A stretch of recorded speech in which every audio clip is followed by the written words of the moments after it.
Are monsters born, or do life's twists and turns make them that way? It's a question we've all asked at some point, and with Jeffrey Epstein, it's no different. How does someone go from an innocent baby to a man whose name is now synonymous with some of the most disturbing crimes imaginable? Maybe a look back at his childhood can give us some clues. Jeffrey Epstein was a man who wanted to rub elbows with the East Coast elite, but the truth is, his beginnings were far from glamorous. According to Filthy Rich, a book by James Patterson, along with journalists John Connolly and Tim Malloy, Epstein's childhood was solidly middle class, at a time when where you lived and your ethnicity shaped your identity. Fast forward, and Epstein was living in one of Manhattan's grandest private homes, with vacation spots around the world.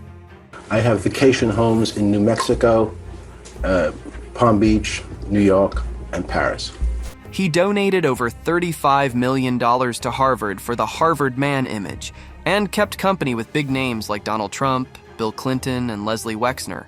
Oddly enough, he shunned restaurants, claiming dining out was like eating on the subway. Make of that what you will. I'm Jeffrey Edward Epstein, and my residence address is 6100 Red Hook Boulevard in Virgin Islands. But before the lavish homes and high-profile friends, there was Seagate, a gated community on the western edge of Coney Island. That's where Epstein grew up in the 1950s and 60s. Seagate had suburban-style streets, a wraparound beach, and a strong Jewish community presence. In fact, the Epstein family home was right across from Knesset Israel, the neighborhood's oldest synagogue. Epstein's parents, Seymour and Paula, were both children of European immigrants, many of whose relatives didn't survive the Holocaust. Seymour worked for his father's house-wrecking company and later for the New York City Parks Department, while Paula balanced her own job with running the household. Friends from that time described Paula as a devoted mother who somehow managed to juggle it all.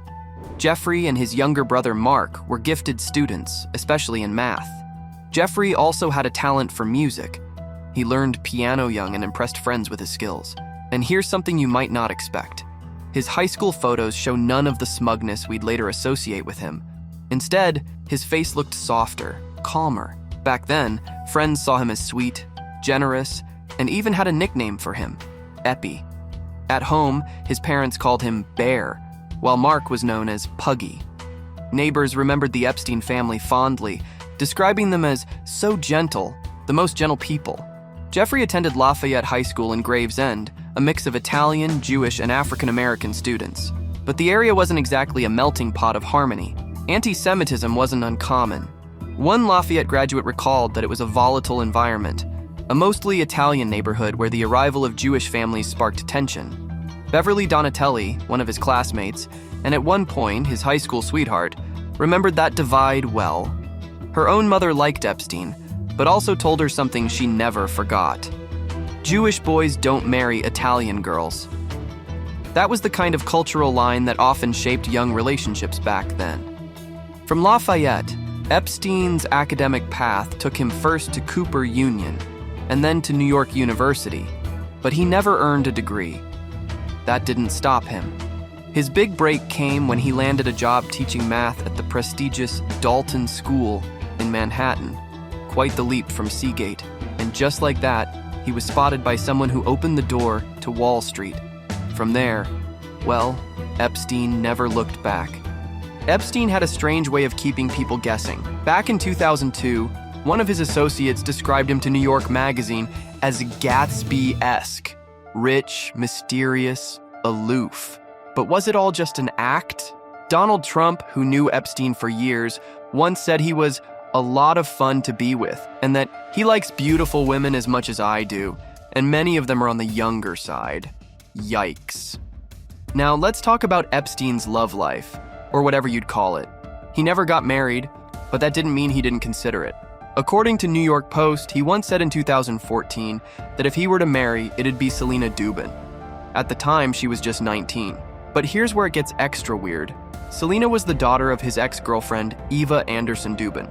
And no, Selena and Epstein weren't even in a relationship. Disturbing doesn't even begin to cover it. Speaking of Eva, she and Epstein were together for 11 years, starting in the 1980s. She later testified during Ghislaine Maxwell's trial, denying any involvement in Epstein's abuse and saying she was fine with Epstein being around her children, who even called him Uncle F. But the person most closely tied to Epstein was Ghislaine Maxwell. The daughter of British media tycoon Robert Maxwell, she dated Epstein in the early 90s and stayed involved in his life for decades. One of his exes told Vanity Fair that Ghislaine would casually mention she was still sleeping in Epstein's bed, even after their relationship supposedly ended. Another said she was in love with him the way she was in love with her father, constantly trying to win his approval, hoping maybe he'd marry her if she just did one more thing. What was the crime of which you were convicted? Two counts, one soliciting prostitution and procuring a minor for prostitution. That loyalty took a dark turn. After Epstein's death, Maxwell was arrested in 2020 and charged with helping him exploit underage girls. She was found guilty of multiple charges and, in 2022, sentenced to 20 years in prison. During sentencing, she said, "Jeffrey Epstein should have been here before all of you. It is not about Epstein, ultimately. It is for me to be sentenced." A rare moment of acknowledgement, but for many victims, far from enough. I obviously wish I'd never met him. Looking back now. Epstein was known to surround himself with very young, often blonde women. According to Vanity Fair, his Upper East Side home even featured a photo of 1980s actress Morgan Fairchild, apparently his type. Attorney David Boies, who represents several accusers, explained that while not all women around Epstein were underage, many were in their early 20s and caught in what he described as Epstein's sex trafficking orbit.